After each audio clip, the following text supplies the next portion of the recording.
কিরে, তোদের কি অবস্থা? খুব চাঁদাবাজি করে বেড়াচ্ছিস তাই না? ভোলা পান, এই ছিল তোদের মনে? চাপাবাজি দিয়ে শুরু, এখন চাঁদাবাজিতে শেষ।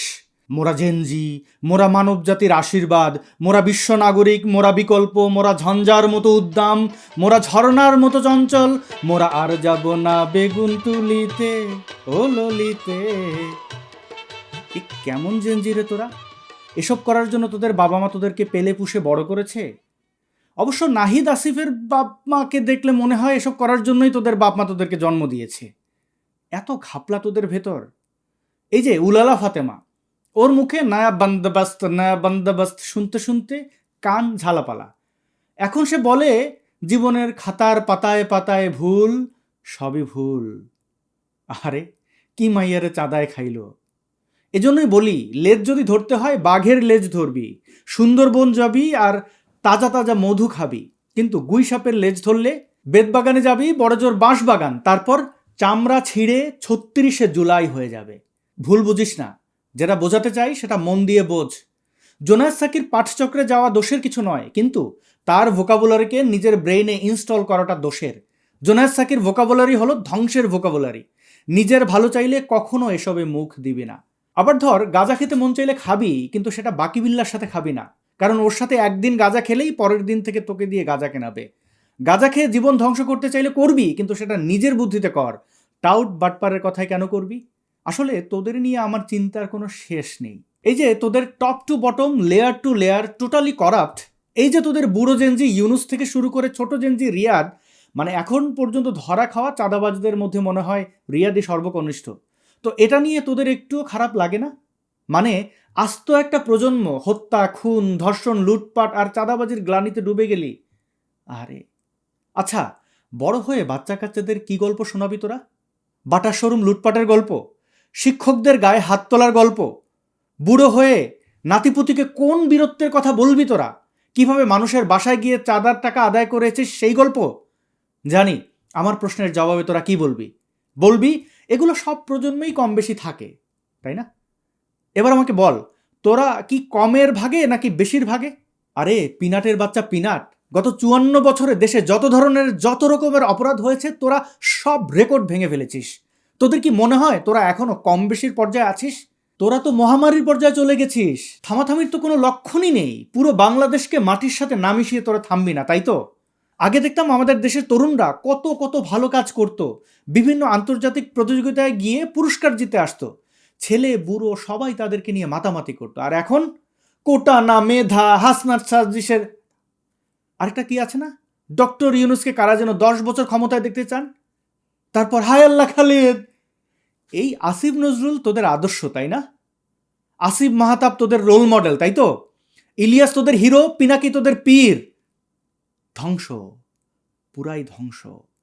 দুনিয়ার সবচেয়ে খাস্টা জেনজি হিসাবে তোরা পুরস্কার জিতে আসবি। কি কি সব বলতি না, আমাদের কাছে মুক্তিযুদ্ধ অতীত, আমরা অতীতে আটকে থাকি না। খুব ভালো কথা, কিন্তু তোরা যে ৪৭-এ লটকে থাকিস সেটা কি বাসায় জানে? অবশ্য জানলেই বা কি, তোদের মুরব্বীরা তো আবার অভিশাপ আসমান কাঁপে। কি এক অভিশপ্ত মুরব্বী, কাঁপুনির উত্তেজনায় বাক্য গঠনটা ঠিক মতো করতে পারে না। অভিশাপ আসমান কাঁপে, অভিশাপ আসমান কাঁপে। আর ওই ছাত্রী সংস্থার জেনজিগুলো, ওরা বলতো না হিজাব ইজ মাই চয়েস, বোরকা ইজ মাই চয়েস। তখন বামাতি জেনজিগুলো বলতো হ ঠিকই তো, হিজাব ইজ হার চয়েস, বুরকা is her choice, don't be a Islamophobic. আর এখন ছাত্রী সংস্থার জম্বিগুলো বলছে আমার ইচ্ছা আমি বোরকা পরবো, তুইও আমার ইচ্ছায় বোরকা পরবি, তোর ১৪ গোষ্ঠীও পরবে। চয়েস এখন পিঠের ওপর পড়ছে। আরও কি কি যেন বলতি তোরা, আগের প্রজন্ম বা তোদের প্রজন্মই সেরা, তোরা আসমান থেকে টুপ করে পড়েছিস, পৃথিবী থমকেছিল, তোরা আসার পর সূর্যের চারপাশে ঘুরতে শুরু করেছে। শালা পিনাটের বাচ্চা পিনাট। এটা আবার কেমন গালি হইলো? পিনাট মানে কি?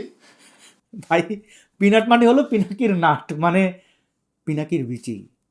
আচ্ছা যাই হোক, পৃথিবী জুড়ে জেনজিরা কত চমৎকার সব কাজ করে যাচ্ছে, আর তোরা আছিস খালি লাগানোর ধান্দায়। আবার লাগাতে না দিলে বলিস ওই মেয়ে তো আমাদের দলের কেউ না। কেন রে ভাই, পরিবেশ আপারে উপদেষ্টা বানিয়েছিস, এত সুন্দর একটা বর্ষাকাল গেল, আপাকে সাথে করে লাগালে তো কয়েক কোটি গাছ লাগাতে পারতি। আর এতে করে আপার নামটা উজ্জ্বল হতো, তোদের কিছু সুনাম হতো, আবার দেশেরও অনেক মঙ্গল হতো। কিন্তু না, তা করবি কেন? তোরা করবি চাঁদাবাজি, নিয়োগ বাণিজ্য, তোরা জুলাই শহীদদের সাথে কথা বলবি। সো ডার্ক, জুলাই শহীদের সাথে কথা বলা, এটা তোরাই দেখিয়েছিস। আবার আহত সেজে টাকা নিবি, নিহত সেজে প্লট। ফকিন্নির ঘরের ফকিন্নি। হান্নান মাসুদ নিয়ে গেল খুলনার মংলা পোর্ট, রাফি নিয়ে গেল চিটাগংয়ের কন্টেইনার টার্মিনাল, আসিফ তো ঢাকার উত্তর দক্ষিণ পূর্ব পশ্চিম সবই নিয়ে গেল। নাহিদের পেট দেখেছিস? ওর পেটের দিকে তাকা আর তোর পেটের দিকে তাকা। নাহিদের বাপের পেট দেখেছিস? ওর বাপের পেটের দিকে তাকা আর তোর বাপের পেটের দিকে তাকা। এমনকি মাহফুজ আলম, যে কিনা উপদেষ্টা হওয়ার কয়েক মাস আগে একটা টিভি চ্যানেলে গিয়েছিল চাকরির ইন্টারভিউ দিতে, ওই পোস্টের বেতন ছিল মাত্র 15,000 টাকা। তার চাকরিটা হয়নি কারণ ইন্টারভিউতে পাশ করেনি। সেই পোলা এখন ভুলভাল বাংলায় পোস্ট দেয় আর লাভ রিয়াক্ট দেওয়ার জন্য তুই সেখানে গিয়ে ঝাঁপিয়ে পড়িস। অথচ ইন্টারভিউতে ফেল করা পোলার পকেটে নাকি এখন শত শত কোটি টাকা, আর তোর কপালে জমা হচ্ছে কেবলই লাথি উষ্টা। চারপাশে ব্যাপক ফিসফাস হচ্ছে। অনেকেই বলছে অবস্থার পরিবর্তন হলে নাকি তোদের ল্যাম্পপোস্টের সাথে লটকাবে, তোদের পিঠের চামড়া খুলে নেবে। দেখ, আমি কিন্তু এসব সহিংসতার পক্ষে না, কখনো ছিলাম না, ভবিষ্যতে থাকবো না। পুরো বিষয়টাকে আমি একটা ডিফারেন্ট অ্যাঙ্গেল থেকে দেখি। এটা ঠিক যে তোরা খুনি, তোরা লুটেরা, চাঁদাবাজ, পারভার্ট, তোরা জঙ্গি, কিন্তু দিন শেষে তোরা তো আমাদেরই সন্তান, আমাদের দেশের ভবিষ্যৎ তোরা। আমি মনে করি দেশের ভবিষ্যৎ ঠিক রাখার জন্য তোদেরকে পরম স্নেহ আর ভালোবাসা দিয়ে জেলে ভরে রাখা উচিত। তোরা জেলে থাকলেই বাংলাদেশ ভালো থাকবে। তবে জেলে কিন্তু আজীবন থাকা যাবে না।